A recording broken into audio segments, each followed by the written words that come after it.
Hello students, welcome back to learn maths with Shalini.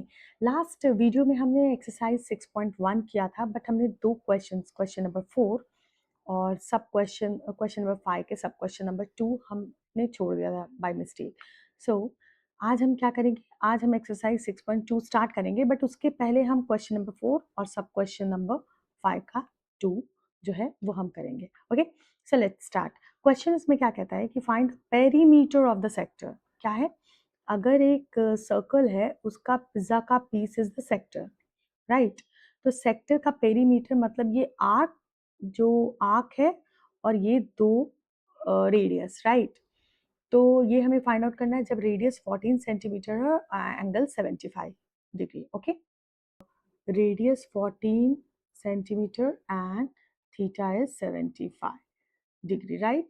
तो ये जो है हमारा सर्कल का आर्क, तो दिस और plus this radius plus this. Okay, so total perimeter क्या होगा, 2 टाइम्स रेडियस और प्लस ये आर्क क्या होगा, ये सर्कमफेरेंस का एक पार्ट है।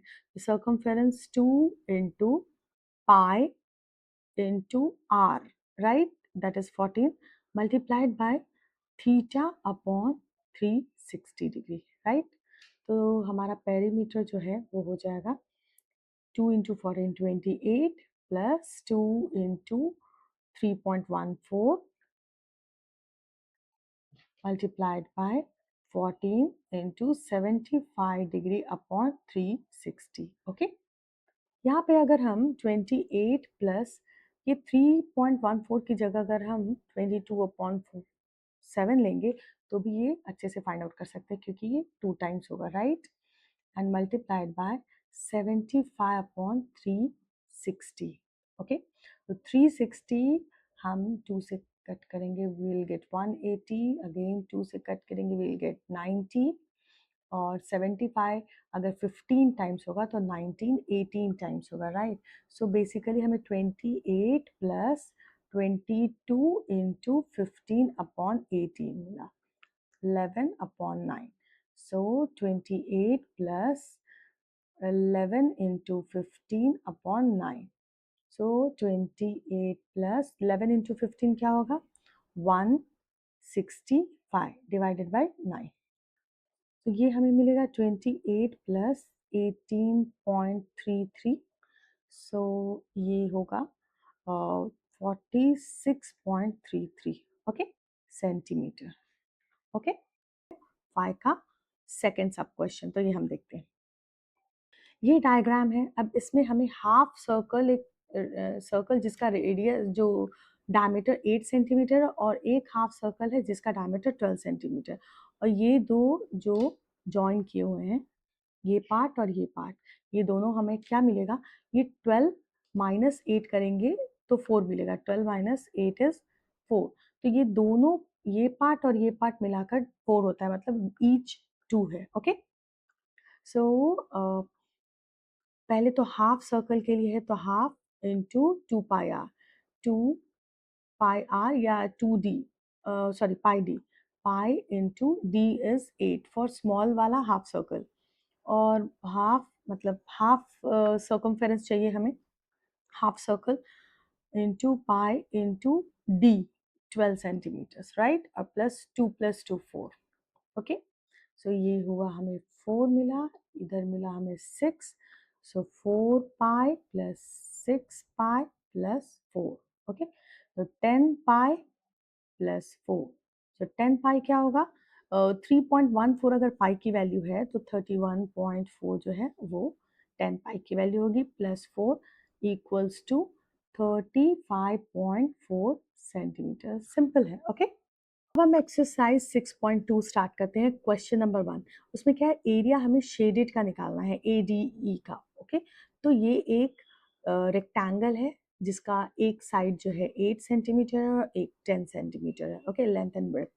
और ये जो ट्रायंगल है, तो इस ट्रायंगल को निकालने के लिए हम क्या कर सकते हैं, सबसे पहले कि इस ट्रायंगल का जो बेस है वो है AD, और परपेंडिकुलर हम DC या AB ले सकते हैं, परपेंडिकुलर है।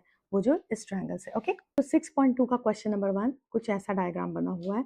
अब हमें शेडेड का एरिया निकालना है और एरिया का फॉर्मूला हमें पता है कि अगर रेक्टेंगल है, रेक्टेंगल के एरिया का फॉर्मूला होता है L इंटू बी, और ट्रायंगल के एरिया का फॉर्मूला होता है half into base into height. Okay, ये होता है। तो हमें एरिया निकालना है शेडेड पोर्शन का, तो शेडेड पोर्शन का एरिया डायरेक्टली हम निकाल सकते हैं क्योंकि ये जो AD है उसके परपेंडिकुलर AB और DC दोनों ही हैं, ठीक है। तो half into base into height. Okay, so half into base क्या है AD, और हाइट क्या है AB हम ले सकते हैं या फिर DC ले सकते हैं। Okay, AB is also height क्योंकि दोनों एक दूसरे से परपेंडिकुलर 1/2, और AD जो है वो 8 है और AB जो है वो 10 है। ओके, सो 4, सो 40 सेंटीमीटर स्क्वायर, ये होगा आंसर। ओके, नेक्स्ट क्वेश्चन देखते हैं। Question number 2, the parallel side of trapezium are 40 centimeter and 20 centimeter. If its non-parallel sides both are equal, being 26 centimeter each. Okay, find the area of the trapezium. So question number 2 क्या कहता है कि एक trapezium है जिसका जो दो parallel sides जो है, एक 20 सेंटीमीटर है और एक 40 सेंटीमीटर है। ओके, और जो नॉन पैरेलल साइड्स हैं वो इक्वल है 26 सेंटीमीटर्स। ओके, सो ये भी 26 सेंटीमीटर। हम क्या करेंगे, एक परपेंडिकुलर डाल देते हैं। ओके, दोनों ट्रायंगल का हाइपोटेन्यूज सेम है और ये मिडिल में अगर ये पार्ट जो है 20 है तो इसको हम 20 ले लेते हैं, ये 20 मतलब कि ये दोनों पार्ट जो है हाफ हाफ इक्वल होंगे, तो ये 10 सेंटीमीटर, ये भी 10 सेंटीमीटर। तो अगर 10 सेंटीमीटर बेस है और हाइट हमें गिवन नहीं है, मतलब परपेंडिकुलर गिवन नहीं है, एंड हाइपोटेन्यूज इज गिवन, तो we can find out the perpendicular. तो सबसे पहले हम इस ट्रायंगल में देखते हैं, इस ट्रायंगल का, और फिर इस ट्रायंगल को देखते हैं। ये दोनों ट्रायंगल एक्चुअली इक्वल ही है, ये डायग्राम में आपको क्लियरली दिख नहीं रहा है, मैंने ठीक से बनाया नहीं है, बट ये दोनों ट्रायंगल इक्वल है, तो किसी एक का हम निकालेंगे तो हमें दोनों मिल जाएगा। तो hypotenuse square is equal to perpendicular square plus base square होता है। तो इस कंडीशन में hypotenuse is 26 square and perpendicular is not given, तो p स्क्वायर प्लस 10 का square, so p square will be equal to 26 का स्क्वायर माइनस 10 का square. 26 का स्क्वायर क्या होता है, 26 का स्क्वायर होगा 676 एंड 10 का स्क्वायर होगा 100, तो हमें मिलेगा 576। Okay, actually p is equal to, ये स्क्वायर रूट होगा, तो p जो है वो स्क्वायर रूट ऑफ 576 जो कि होता है 24 सेंटीमीटर हमें। तो परपेंडिकुलर मिल गया तो हम एरिया फाइंड आउट कर सकते हैं। दो ट्रायंगल्स हैं तो सबसे पहले एरिया, टोटल एरिया जो है वो होगा एक रेक्टेंगल का एरिया प्लस दो ट्रायंगल्स का एरिया। ओके, तो रेक्टेंगल का एरिया लेंथ इनटू ब्रेथ, मतलब ये जो हाइट है परपेंडिकुलर वो 24 है और मल्टीप्लाइड बाय 20। ओके, प्लस ये 2 टाइम्स हाफ ऑफ बेस 10 और हाइट मतलब परपेंडिकुलर वो क्या है 24, ये होगा, ये 2 2 कैंसिल, 24 इंटू 10 एंड 24 इंटू 20, तो 20 प्लस 10 कॉमन लेते हैं 24, तो हमें मिलेगा, तो 24 इंटू 30 क्या होगा, 24 3 जा 72, तो 720 सेंटीमीटर स्क्वायर, ये हमारा टोटल एरिया है। ओके, नेक्स्ट क्वेश्चन देखते हैं, question number 3, find the area of a triangle given that its sides are 8 centimetre 11 centimetre long and its perimeter is 32। तो पेरीमीटर गिवन है मतलब तीनों साइड्स हम निकाल सकते हैं, दो साइड्स गिवन है, एक पेरीमीटर गिवन है। Okay, let's start. So question number 3 क्या कहता है कि हमारे पास एक ट्रायंगल है और वो ट्रायंगल कैसा है हमें पता नहीं है, एक 8 सेंटीमीटर एक 11 सेंटीमीटर है और पेरीमीटर जो है पेरीमीटर 32 सेंटीमीटर्स। ओके, तो perimeter is equal to A B C, suppose this is A, this is B and this is C, so a plus b plus c equals to 32 centimeters, and a is 8 centimeter, b is 11 centimeter, or c is not given 32 centimeters. तो C equals to 8 plus 11 19, तो 32 minus 19. Okay, तो C equals to 13 centimetres. Okay, तो ये हुआ 13 centimetres. अब हम Heron's formula, आपको पता है हेरोन्स फॉर्मूला से हम निकाल सकते हैं एरिया. जब जब हमारे पास हाइट और बेस और हाइट गिवन हो तो ही हम निकालेंगे half into base into perpendicular. और हाइट गिवन ही नहीं है, साइड्स गिवन है, तो we can use this formula half perimeter वाला. इसका मतलब होता है a plus b plus c divided by 2. और the triangle formula is square root of s into s minus a into s minus b into s minus c. Okay, तो हम ये formula use करने वाले हैं. तो area of this triangle will be equal to, यहाँ पे s की वैल्यू क्या होती है, हाफ ऑफ दिस. तो s is equal to 16 centimetre. s minus a क्या होगा, s minus a 16 minus 8 8 centimetre. s minus b क्या होगा, 16 माइनस 11 5 सेंटीमीटर.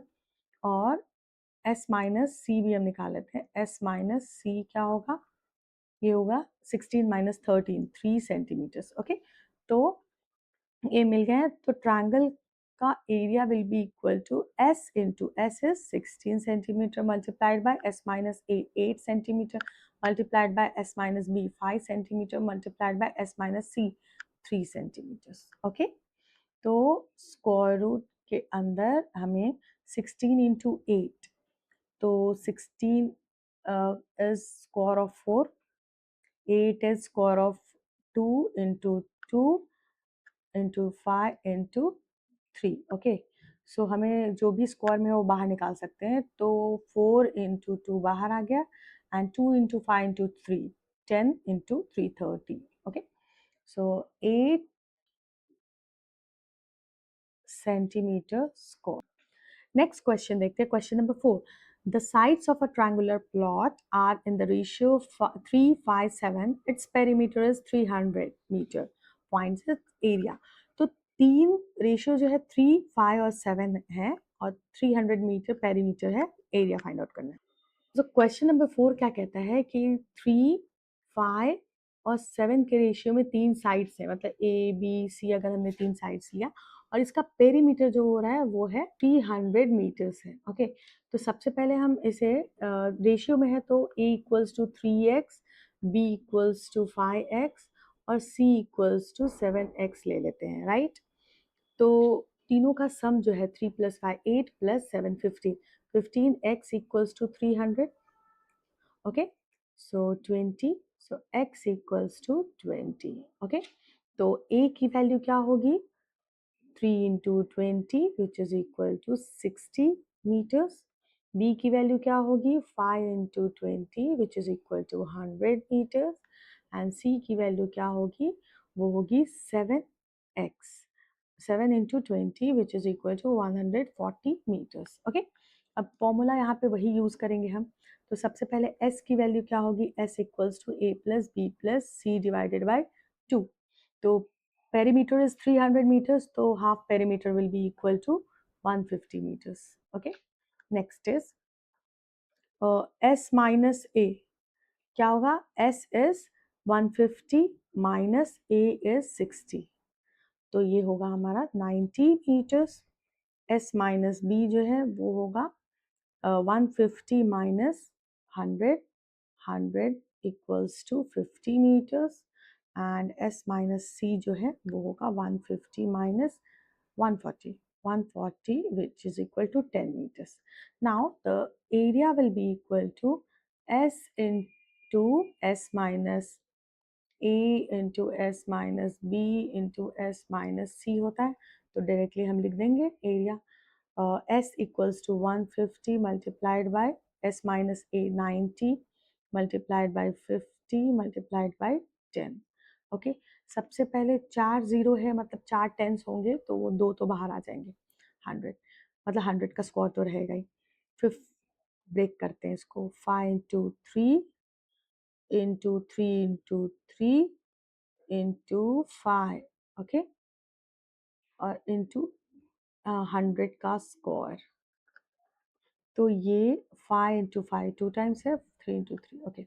सो 100 का स्क्वायर है तो 100 5 एंड 3, 5 3 ज़ा 15 एंड 100 बाहर आ जाएगा और क्या अंदर रहेगा, only 3 which is equivalent to 2598 meter square. Okay. Question number 5. One diagonal of a rhombus is twice as the other diagonal. If the rhombus has area 128 centimeter, find the length of the shorter diagonal. Okay. तो question number 5 क्या कहता है, rhombus, question number 5 क्या कहता है, हमारे पास एक rhombus है, रोम्बस कैसा होता है, स्क्वायर को थोड़ा सा ऐसे पुश किया तो मतलब कि ये स्क्वायर के जैसे सारे साइड्स तो इक्वल होंगे लेकिन डायगोनल्स जो है वो डिफरेंट साइज के होते हैं और ये कंडीशन दिया हुआ है कि ये डायगोनल इज D1 और ये जो डायगोनल है D2। ओके, तो कंडीशन क्या हुआ है कि D1 जो है वो शॉर्टर डायगोनल है, अगर हमने लिया है तो D2 के का हाफ है, मतलब D2 is equal to 2D1। ठीक है, ये कंडीशन गिवन है। और डायगोनल का एरिया, रोम्बस का एरिया क्या होता है, हाफ इंटू, क्योंकि ये ट्रायंगल हमने लिया अगर ये परपेंडिकुलर रहता है तो दिस ट्रायंगल मतलब अगर ये ए बी सी डी है तो B D into half into B D into O A. Okay, half into B D into O A. Okay, और plus half into B D into O C. Okay, तो यहाँ पे हम देखेंगे half into B D common ले लिया तो ओ ए plus O सी जो है वो हम निकाल सकते हैं, और half into B D into O A और ओ सी को ऐड करेंगे तो ए सी मिलेगा। मतलब हम देख सकते हैं कि ए सी और बी डी दोनों का प्रोडक्ट का हाफ अगर रहेगा तो वो एरिया का एरिया रहता है। एरिया इज गिवन वो है 128 सेंटीमीटर स्क्वायर, तो उसके इक्वल हम लिख सकते हैं ना 128 इक्वल्स टू 1/2। और बी डी हमने क्या लिया है, वो बिगर वन है, D2 है और ये है स्मॉलर जो है हमारा मल्टीप्लाइड बाय D1। तो इंस्टीड ऑफ D2 हम 2D1 लिख सकते हैं ना, तो यहाँ पे हम 2D1 लिख सकते हैं क्योंकि हमने यहाँ पे कंडीशन दिया था। ओके, सो ये हाफ है, इसको इस साइड लेकर जाएंगे तो ये कैंसिल कर देते हैं। सो 128 इक्वल्स टू D1 का स्क्वायर। तो what is the square root of 128? तो D1 क्या हो जाएगा, D1 हो जाएगा स्क्वायर रूट ऑफ 128, तो 8 इंटू 8 इंटू 2, तो D1 हमारा हो जाएगा 8√2 centimetre. Okay, so D1 is equivalent to 11.13 11.31 11.31 centimetre. आज के वीडियो में हमने 6.1 के 2 क्वेश्चंस किए जो छूट गए थे और क्वेश्चन 5 क्वेश्चंस, फर्स्ट 5 क्वेश्चन 6.2 का किया, तो बाकी के क्वेश्चंस हम नेक्स्ट वीडियो में करेंगे। अगर आपको वीडियो पसंद आया तो लाइक करें, मेरे चैनल को सब्सक्राइब करें और वीडियो अपने दोस्तों के साथ ज़रूर शेयर करें। Thank you.